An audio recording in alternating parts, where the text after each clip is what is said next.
மற்ற ஆப் மாதிரி இல்லாம தட்சால் ட்ரிப் சிட்டியை தவிர தமிழகம் முழுவதும் எல்லா டவுன்லயும் இருக்கு. லோக்கல்ல மட்டும் இல்லாம ரெண்டல், அவுட் ஸ்டேஷன் ட்ரிப் டியூட்டின்னு எல்லா டவுனுக்கும் போகலாம். கீழே டிஸ்கிரிப்ஷன்ல இருக்க லிங்கை கிளிக் பண்ணி தட்சால் ட்ரிப்பை டவுன்லோட் பண்ணி. சென்னை எழிலகத்தில் தமிழ்நாடு கிராம உதவியாளர்கள் கூட்டமைப்பு சார்பில் 28வது நாளாக தொடர் போராட்டம் நடைபெற்று வருகிறது. போராட்டத்தில் ஈடுபட்டவர்களுடன் நமது செய்தியாளர் அன்பழகன் மேற்கொண்ட கலந்துரையாடலை தற்போது பார்க்கலாம். தொடர்ந்து 28வது நாளாக கிராம உதவியாளர் போராட்டம் நடத்தி வருகிறார்கள். ஆனால் இன்று அனைவருமே கண்கள் கருப்பு துணி கட்டி தங்களது எதிர்ப்பை பதிவு செய்கிறார்கள். காலமுறை ஊதியம் வேண்டும் என்று ஒரே ஒரு ஒற்றை கோரிக்கையோடு தான் இந்த தொடர்ந்து போராட்டத்தில் ஈடுபட்டு வருகிறார்கள். நம்ம ஏற்கனவே சொன்னது போல் அரசாங்கத்திற்கும் மக்களுக்கும் முதுகெலும்பாக இருக்கக்கூடியவர்கள் இந்த கிராம உதவியாளர்கள். ஒவ்வொரு அரசு திட்டங்களாகட்டும், அதே போல் அரசாங்கத்தினால் மக்களுக்கு என்ன தேவை என்பதை இவர்கள்ட்ட தான் கேட்டு இந்த மக்களும் சரி அரசாங்கமும் அந்த கிராம உதவியாளர்களுடைய உதவி இல்லாமல் எந்த பணியும் நடக்காது. ஆனால் இந்த கிராம உதவியாளர்கள் இன்று போராட்டத்தில் அவர்கள் ஒரே ஒரு கோரிக்கை கூட ஏற்கவில்லை என்பதுதான் இதை விட ஒரு வேதனையான ஒரு விஷயமாக இவர்கள் என்ன சொல்கிறார்கள் என்றால், இவர்களுக்கு உறுதுணையாக இருக்கக்கூடிய கிராம வருவாய்த்துறையினர் எந்த அமைப்புமே எந்த அளவுக்கு இவர்களுக்கு ஆதரவாக இருக்காங்கன்னு தெரியல அப்படிங்கிற ஒரு குற்றச்சாட்டு ஒரு பக்கம் இருந்தாலுமே இன்று தொடர்ந்து அவர்கள் அனைவருமே ஆண்களும் பெண்களும் பல்வேறு கிராமத்திலிருந்து வந்து இந்த போராட்டத்தில் ஈடுபட்டு வர்றாங்க.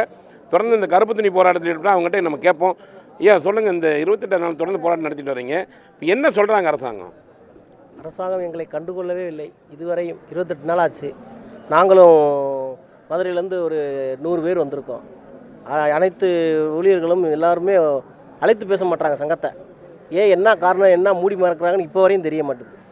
சங்கங்களை அழைத்து பேசினா நாங்கள் அதுக்கான முடிவுகளை எடுத்து நாங்கள் பாட்டுங்க பணியை போய் பார்க்க போகிறோம், அவ்வளோதான். எங்களோட பணிகள் நிறைய கிடக்கு.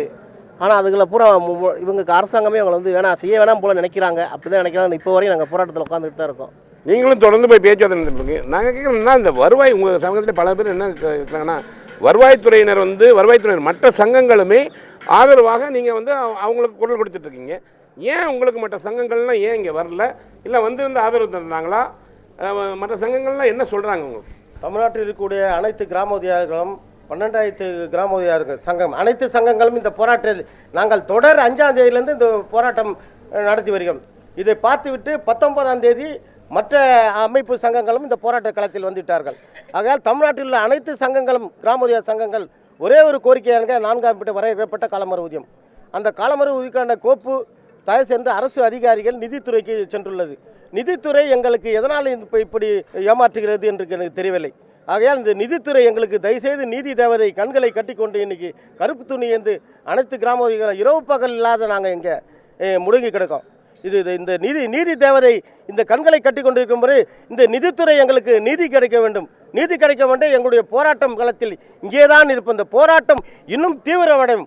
இப்போ மற்ற உங்கள் வருவாய்த்துறையில் வந்து இப்போ நிறைய அலுவலர்கள்லாம் இருக்காங்கல்ல, அவங்கெல்லாம் உங்களுக்கு சப்போர்ட் பண்ணுறாங்களா? அந்த ஆதரவு எப்படி இருக்குது? அரசு ஊழியர்களும் உங்களுக்கு என்ன எல்லாருமே அரசு ஊழியரும் சரி, காவல்துறையும் சரி, பல்வேறு துறைகளுக்கு நீங்கள் உதவிட்டு இருக்கிறீங்க. அரசு துறையில் இருக்கிற மற்ற துறையினர், காவல்துறையை தவிர்த்து மற்ற துறையினர்கள் வந்து அந்த சங்கத்தினர் வந்து உங்களுக்கு ஆதரவு தெரிவிச்சிருக்காங்களா? அவங்க என்ன சொல்கிறாங்க? இல்லை, நாங்கள் வந்து 31 ஆண்டுகளாக பலகட்ட போராட்டம் நடத்திட்டோம். தனித்தனியாக நடத்தினோம். இப்போ 3 சங்கங்களாக ஒன்றாக இணைந்து கூட்டமைப்போட கிராம உதவியாளர் தன்னிச்சையாக இப்போ இந்த ஏழகத்தில் 28ஆம் நாளாக போராடி கொண்டு இருக்கிறோம். இதுவரையிலையும் எந்த கூட்டமைப்பு சமூகம் எங்களுக்கு ஆதரவு தெரிவிக்கவில்லை. எங்கள் ஃபெட்ரா கூட்டமைப்பு ஒன்று இருக்காங்க, நாங்களும் தகவல் சொல்லியிருக்கோம், ஆதரவு தரோம் என்று சொல்லியிருக்காங்க.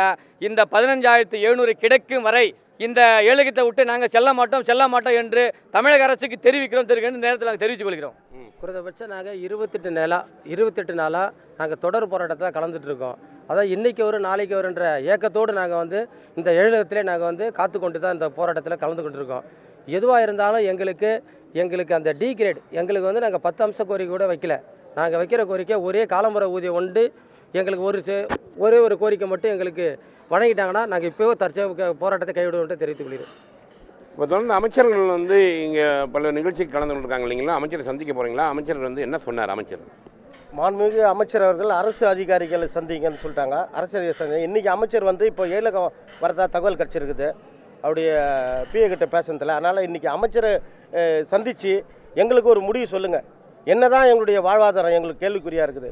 மாண்புமிகு துறை அமைச்சர் இது நாள் வரை எழிலகத்தில் நீ காத்துக்கிட்டு போராட்டம் நடத்துகிறோம். அவர் போய் பார்க்கும்போதெல்லாம் நீங்கள் அதிகாரி பாருங்கள் எதனால் அமைச்சர் இது மாதிரி சொல்கிறாருன்றதை இன்றைக்கி அமைச்சரை நேரில் சந்தித்து இதுக்கு ஒரு முடிவு கட்டலான்றது தான் நாங்கள் இந்த நேரத்தை தெரிவித்துக் கொள்கிறோம். தொடர்ந்து அமைச்சரிடம் கேட்டு முடிவு எடுப்பதாக சொல்லியிருக்காங்க. இருந்தாலும் தொடர்ந்து அவர்கள் போராட்டம் தீவிரமடையும் சொல்லியிருக்காங்க. நாமும் இது குறித்து வருவாய்த்துறை அமைச்சரிடம் நேரடியாக கேள்வி எழுப்பப் போகிறோம். ஒளிப்பதிவு விக்ரமுடன் அன்பழகன்.